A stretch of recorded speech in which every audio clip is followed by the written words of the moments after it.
Olá pessoal, meu nome é Concécio e essa é mais uma live do canal Deus Sem Igreja. Hoje eu quero falar sobre mudanças e decisões. Nós sempre queremos que as coisas melhorem na nossa vida, mas normalmente não gostamos das mudanças. Como aquelas pessoas que querem ter um emprego melhor, mas não querem ser demitidas de onde estão. O ser humano não gosta de mudanças não planejadas. Prefere sempre permanecer na zona de conforto, de segurança. E qualquer mudança na sua vida deve ser planejada cuidadosamente, com o tempo e do jeito que Ele quer. Mas Deus, que nos conhece melhor do que nós mesmos, sabe muito bem o que cada um de nós precisa. E muitas vezes Ele força mudanças inesperadas na nossa vida. Nem sempre é assim. Primeiro, Ele nos dá uma chance de mudar, manda avisos, coloca desejos de mudança no seu coração, oferece novas oportunidades para você, mas se mesmo assim você escolher resistir a essas sugestões, Ele pode acabar trazendo uma mudança de uma maneira mais drástica. Ela vai vir de repente na sua vida, pode te assustar e te deixar inseguro, e a maioria de nós não gosta disso.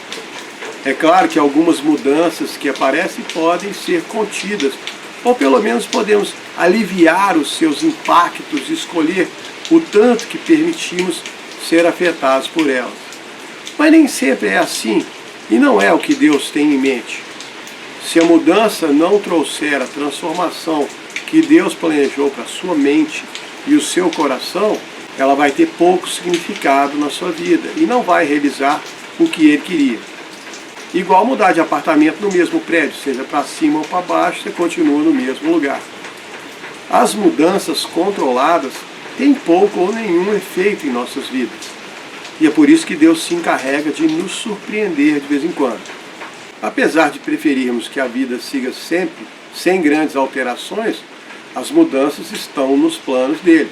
E normalmente ele causa essas mudanças nas vidas daquelas pessoas que ele quer que cresçam mais.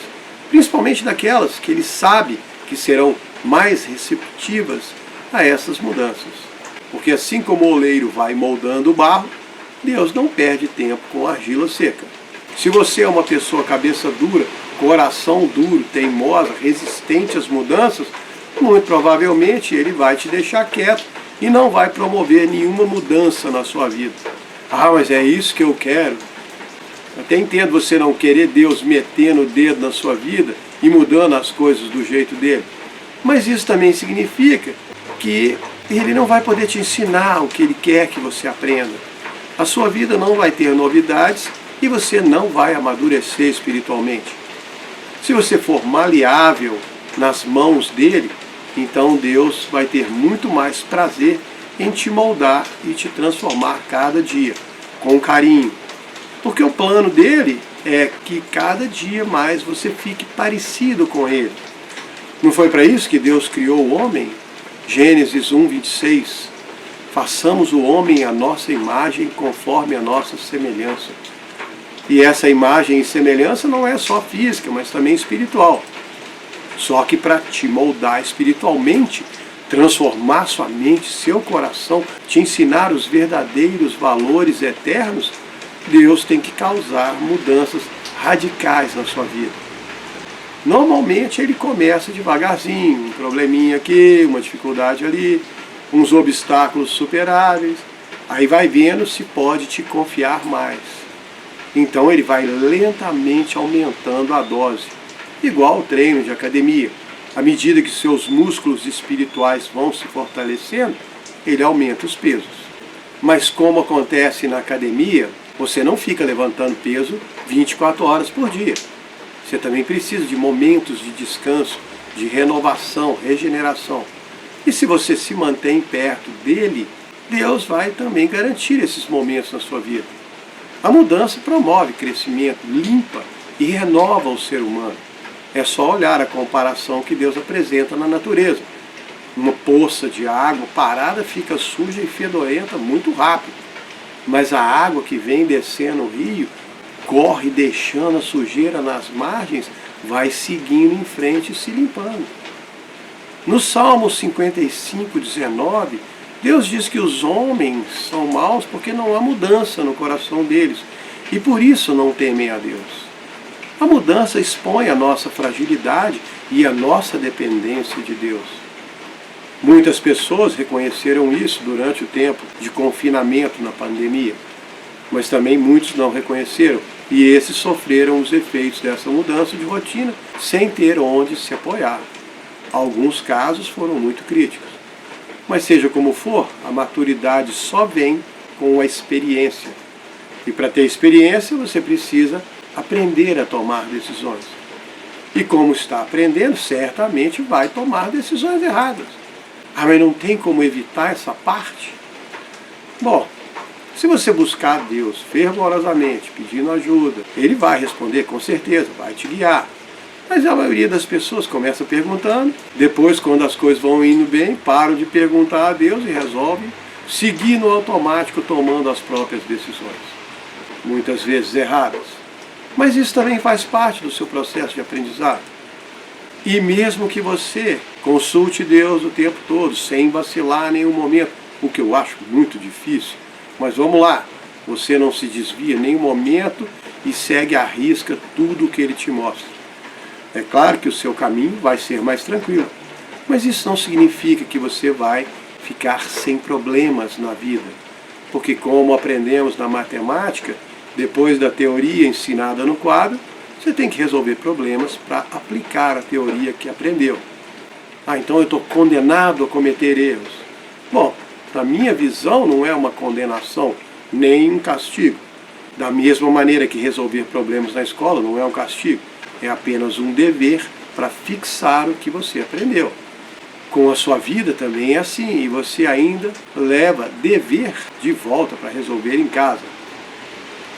E é muito importante nós pararmos de pensar nos problemas como se eles fossem uma punição de Deus para as nossas vidas. Eu conheço muitos cristãos que seguem essa linha de pensamento à risca. Quando surge um problema na vida, eles já querem saber logo qual foi o pecado que você cometeu. Como aconteceu com Jesus em João 9, 1 a 3, quando Jesus ia passando, viu um homem cego de nascença. Os discípulos de Jesus perguntaram: Mestre, quem pecou, ele ou seus pais, para que nascesse cego?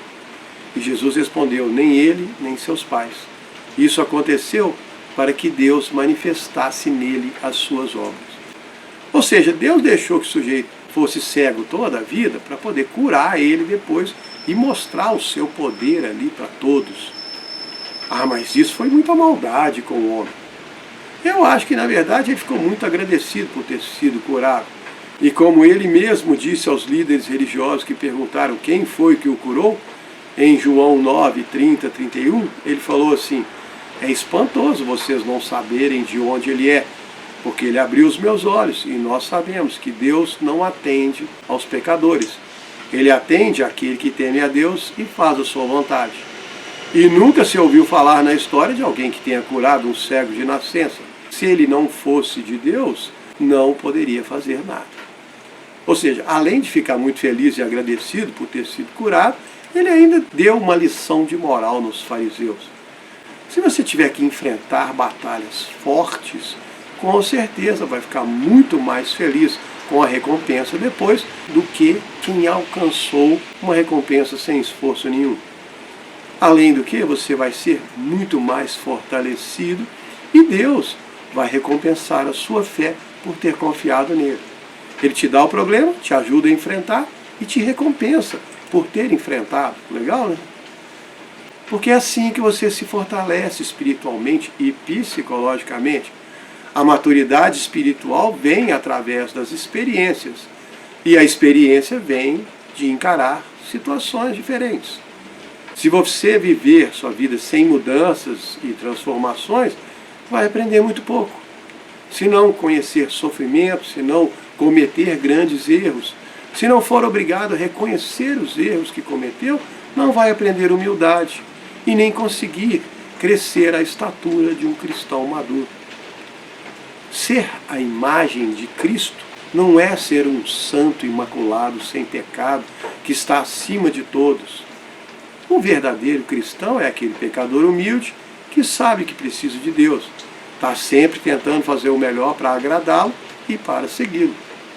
Quando pisa na bola, isso ajuda ele a ficar mais humilde e não julgar os outros com dureza. Os líderes religiosos da época de Jesus se achavam santos, seguiam a lei ao pé da letra e condenavam qualquer pessoa que não exibisse o mesmo nível de santidade deles. Foi por isso que Jesus disse em Lucas 5,32, eu não vim chamar os justos ao arrependimento, mas sim os pecadores. Aí você fala, tá vendo? Jesus disse que eles eram justos. Na verdade, eles se achavam justos. Em João 8,44, Jesus disse que eles eram filhos do diabo. Mas isso é outra questão. A questão aqui são as mudanças e o quanto você está aberto e receptivo a elas na sua vida. Eu também não gosto de mudança. Prefiro quando as coisas vão melhorando devagarzinho, sem me assustar. Mas sei que muitas vezes Deus tem que me chacoalhar para me acordar de alguma sonolência espiritual. Às vezes Deus está tentando fazer alguma coisa na sua vida, trazer grandes mudanças que vão ser ótimas para você, mas você não aceita, se fecha, endurece o coração, se recusa a aceitar a mudança. Porque na verdade não adianta nada, porque Ele vai trazer mudança de qualquer maneira, mas você vai demorar muito mais para aprender com ela, ou pior ainda, vai demorar para desfrutar os efeitos positivos dessa mudança na sua vida. Então, quando estiver encarando uma mudança, busque a Deus. Pergunte a Ele o que fazer, como agir, para que lado ir. Lembram do Isaías 30, 19 a 21? Você não vai chorar mais. Ele vai ter compaixão de você. Vai ouvir a voz do seu clamor e te responder. Mesmo que o Senhor te dê o pão da angústia e a água do aperto, ainda assim Ele não vai se esconder de você. Mesmo que você se desvie para a direita ou para a esquerda, os seus ouvidos vão ouvir uma voz atrás de ti dizendo, esse é o caminho, ande por ele. Ah, mas eu não sei escutar a Deus. Ainda dá tempo de aprender.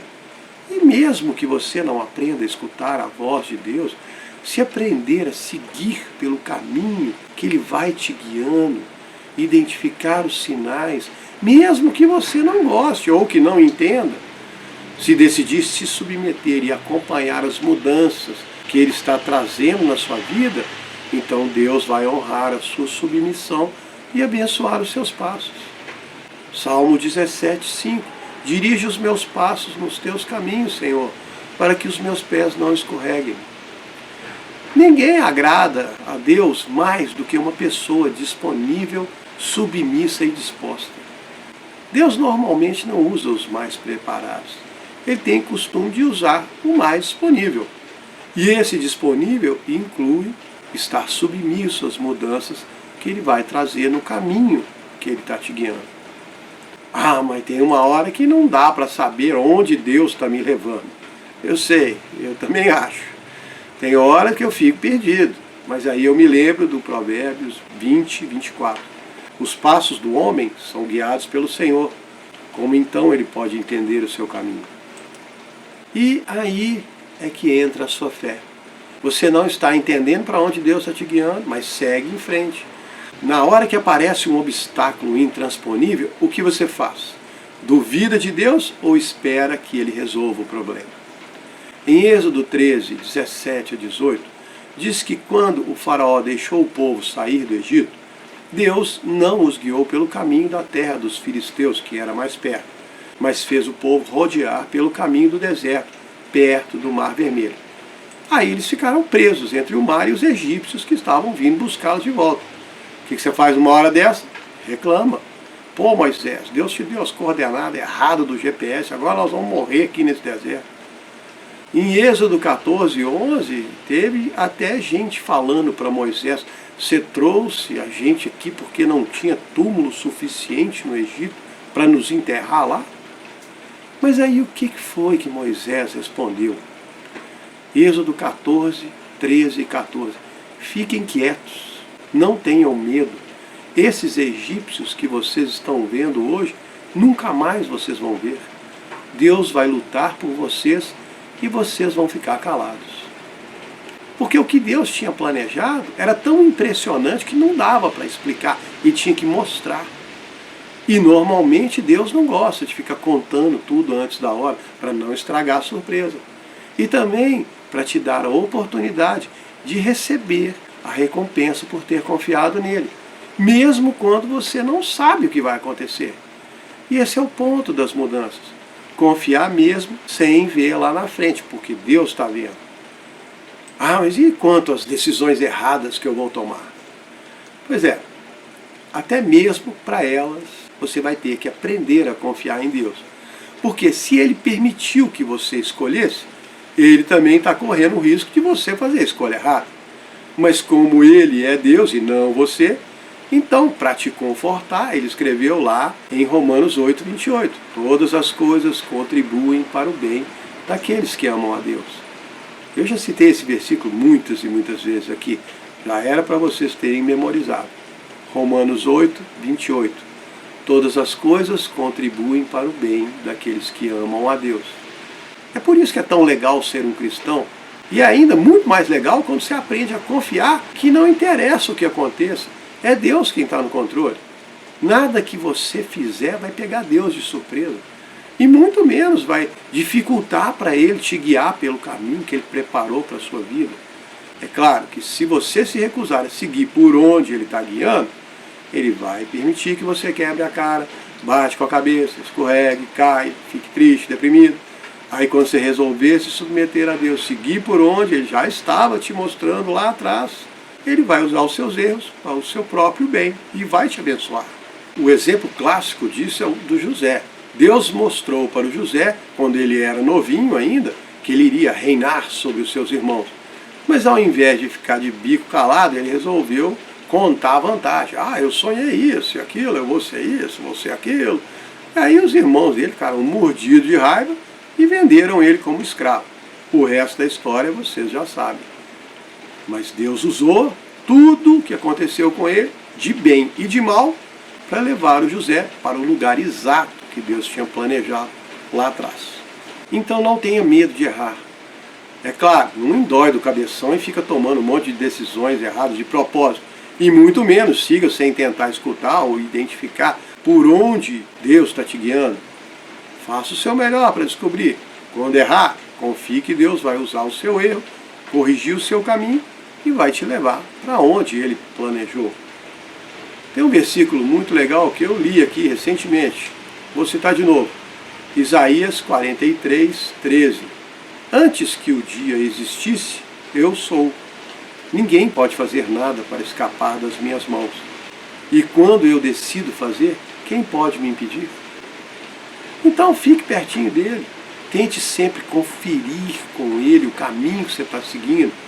Não se assuste com as mudanças que ele traz na sua vida. Nem se revolte ou rejeite essas mudanças. E espere coisas impressionantes vindas da mão de Deus. Porque Ele tem o melhor para aqueles que deixam Ele guiar o caminho.